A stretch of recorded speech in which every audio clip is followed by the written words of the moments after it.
dans un nouveau classeur, insérons une page d'application graphique. Par défaut, la ligne de saisie qui apparaît permet de rentrer l'expression d'une fonction.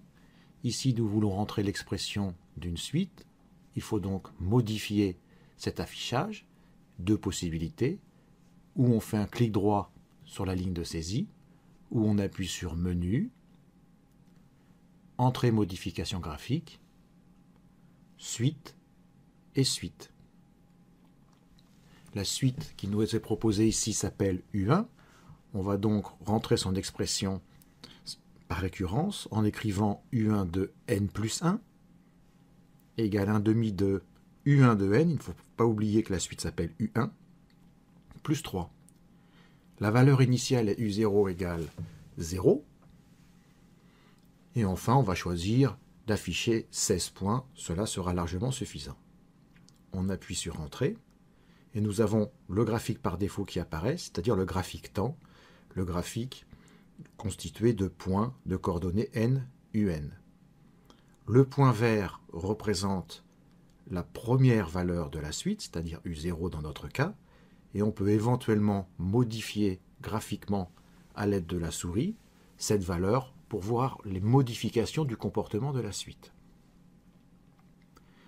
On peut maintenant afficher le tableau de valeurs de la suite en appuyant comme pour une fonction sur CTRL-T. Les paramètres de la table peuvent se modifier en appuyant sur Menu, Table des valeurs, Éditer les réglages de la table. Enfin, pour faire disparaître ce tableau de valeurs, il suffit d'appuyer à nouveau sur CTRL-T. Enfin, pour cette suite définie par récurrence, on aime bien afficher un graphique appelé graphique toile. Pour ce faire, il faut faire un clic droit sur un des points du nuage de points. À l'aide de la calculatrice, le clic droit est obtenu en appuyant sur CTRL menu. Il faut au préalable, avant de faire ce clic droit, approcher sa souris à l'aide du pad sur un des points du nuage de points. Donc on fait ce clic droit et on choisit Attribut et il faut modifier le quatrième attribut, donc on se dirige avec les flèches et en appuyant sur la flèche de droite, on obtient ce fameux graphique toile qu'il faut valider en appuyant sur Entrée.